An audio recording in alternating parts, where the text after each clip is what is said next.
Hey friends, welcome back to a new video. Today I wanted to give a little update since I'm doing a only buying 15 items this year challenge, and since it's June I wanted to do a halfway point update, tell you guys what I bought and how I've been feeling. So in 2023 I gave myself the challenge to only buy 15 items for the whole year. Now my reason for this, for one, was a minimalistic reason. So I would say I have a good collection of things. I definitely don't want more stuff. I feel like I've curated everything to a really good amount. So with that logic, there shouldn't be much for me to add to my stuff, so there shouldn't be much for me to buy. Then I also have the environmental argument.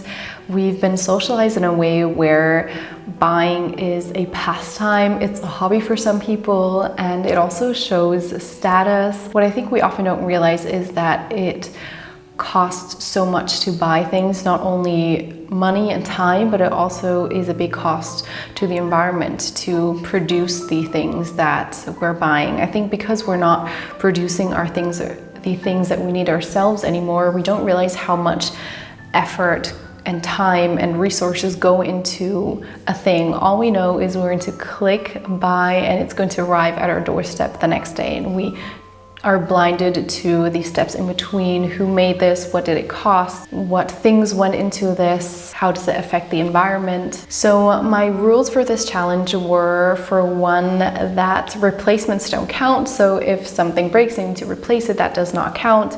Consumables don't count. So things like shampoo, even makeup that I use up and need to replace, that doesn't count as well. And joint items don't count. So I live with Johannes, my boyfriend, and if we buy anything that is joint, that wouldn't count. And to be fair, we bought a lot of joint things this year, I do have to say, but my rule was that that doesn't count into the 15 items. And also art supplies don't count, specifically when it revolves around painting, since that is something that I want to expand more on. It's something that gives me value, and I don't want the number of purchases to hold me back in any way. But of course, I always purchase regardless of area with a lot of intention. And no clothes for this year. So let's see how we did up until now. So I had already mentioned in the first video announcing this challenge. If you haven't seen that, I'll link it here or down below. I had already told you that I already bought 2 things of the 15 items. So the first one was spray paint for a lamp that I was kind of revamping, and the second was wool to knit with. So I learned to knit beginning of this year, and I ran out of wool and I needed new wool. Now, someone did comment whether the spray paint and the wool, whether that counts into the art supplies. So yes, it is kind of crafty stuff, but for me personally, the art supplies that I mean are specifically for painting. So I didn't count this into the art supplies. Then going along with the theme of knitting, I bought knitting needles, is that what you call it in English? I wanted to knit this huge chunky scarf for Johannes, and I needed bigger needles since I only had really thin ones, so I had bought that. Those 3 things I bought in January. So in January alone, I already bought 3 things. So I really had to reel it in for the coming months. So in February, I went to Barcelona with my mom and had a wonderful time there. And we went into this used bookstore where I bought a used book on Greek mythology, something that has always really interested me. But to be honest, I haven't picked up that book yet, but it is on my reading list. Then next, I bought something that I didn't include into this challenge, and that was a pair of compression socks. Since I didn't really want those, it was more of, I guess you could say, for medical reasons. So I worked in a cafe in the beginning of the year, and with standing around so much, I really felt it impact my legs, and I do have just genetically a tendency towards varicose veins. So I wanted to be on the safer side and purchased a pair of compression socks that I did not count into the 15 items, as I said, because it was kind of like a medical reason. Then in March, I bought a purple eyeliner. I had thought about this for so long. I always wanted some type of colorful eyeliner, and since I do have green in my eyes, I thought the purple would bring it out nicely. Yeah, I don't know, I just wanted a purple eyeliner. In my defense, I did think about this for a long time before going ahead and buying it. So yeah, in March, I gave in and bought that. Then in March, I also bought a blush. So March was a makeup month. The blush I do kind of regret though, since I bought it online and I was so unsure about the color, and I talked to the seller about whether they maybe had some swatches, but I guess the seller kind of convinced me that, no, you just buy this color suits everyone, and I kind of gave into that, and it's not ideal and was pretty expensive, so it is something that I do regret. Even though these are consumables, I'm still counting them in the 15 items because I didn't buy an eyeliner because my previous one ran out. It was more of an extra eyeliner, and same with the blush, if that makes sense. Then in March, I bought a travel backpack. Now this I did not count into the 15 items since this was a replacement. The previous year in December or so, I had sold my old backpack since it was giving me a lot of back pain. It just didn't fit right with my body. So I sold that and replaced it with a different one that I bought in March. So I didn't count that. And then around April was the time I started looking for and interviewing for different jobs. And I realized that I don't have anything office appropriate or interview appropriate to wear. I mostly own very casual clothes. I was very, very reluctant and kind of upset about this because I didn't want to buy clothes regardless of my no buying clothes challenge. I didn't want more clothes. I went back and forth for so long and realized that I really do need some sort of work appropriate clothes or interview appropriate clothes, since for interviews you do have to dress a little bit more on the professional side than day to day. So for one, I didn't have any shoes that were appropriate, so I had to buy a pair of loafers that I bought. Then I also bought a blazer that I can throw over t-shirts or other things that I own, just to make it look a little bit more sophisticated. And that I also did not count because it was not something that I wanted. I felt kind of forced to buy according to the situation at the time. And I did wear those things to interviews. Then in April, I also bought earrings. It wasn't 100% impulse buy, but it was these really cheap earrings from the drugstore that I saw. I wanted slightly bigger ones.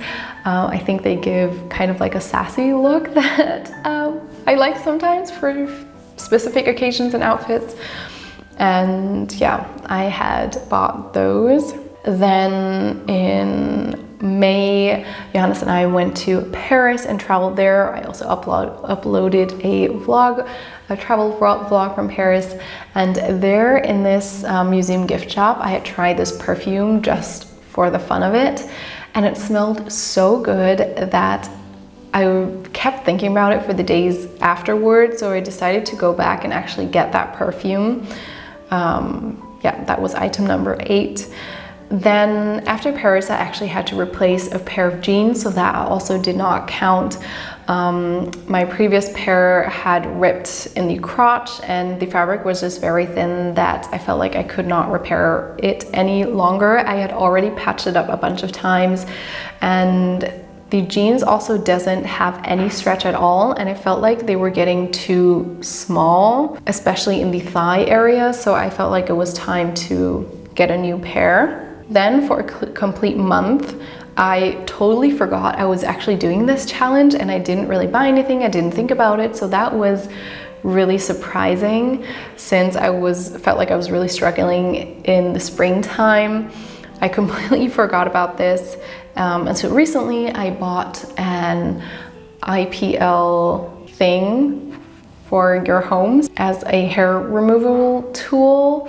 Long story short, I've tried almost everything on the market when it comes to hair removal, and nothing was just working for me 100% to my satisfaction. So I just wanted to try something new. A friend had told me about this, and yeah, I was actually able to buy it secondhand. So these were the 9 things out of 15 that I already bought. So that means I only have 6 items left and 6 months left. So 1 item per month left. I think that's pretty doable. So I'd also jotted down how much each item costs. It's just out of interest of how much I spend during the year. So up until now, I spent 246 euros on everything, on the 9 items that I bought.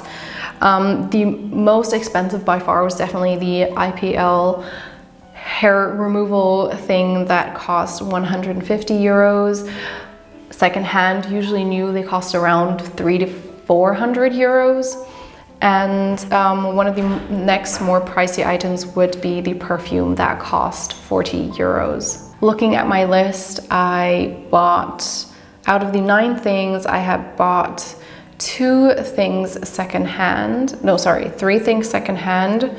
So it's okay. But then again, things like perfume, eyeliner, blush, those aren't really things that you buy secondhand. Since my buying secondhand challenge, I have really pivoted towards buying secondhand as much as possible, and I love buying secondhand. It's so much cheaper and better for the environment. Usually springtime is really hard for me, especially when it comes to clothes, but for some reason this year it wasn't too hard not to buy clothes. When I don't do a no buy clothes challenge, I buy a lot of clothes, but when I do a no buying clothes challenge, I don't find it too hard to sustain.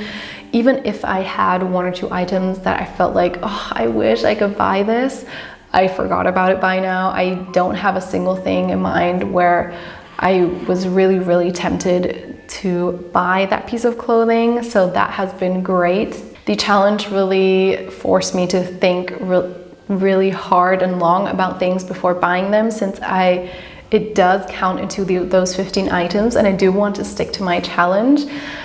So that has been great. There were a lot of purchases that I in the end didn't buy and don't regret not having bought. So yeah, that is always the goal of the challenge, to really challenge yourself and to think about it a lot before giving into buying the item. There was also this pressure that I felt, especially during the springtime when I had bought more stuff, to buy the right items. Since I only had a limited amount of things that I could buy, I really did not want to buy something wrong or something that I wouldn't enjoy, especially when buying things online. You don't really know whether you're going to like it or not.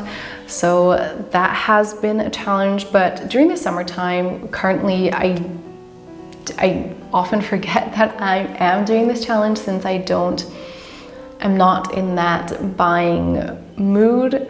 Luckily, in the moment, it does feel very restrictive, and 15 items isn't much, but once the moment passes and the emotion passes, looking back, I'm really glad that I did not buy some of the items that I wanted.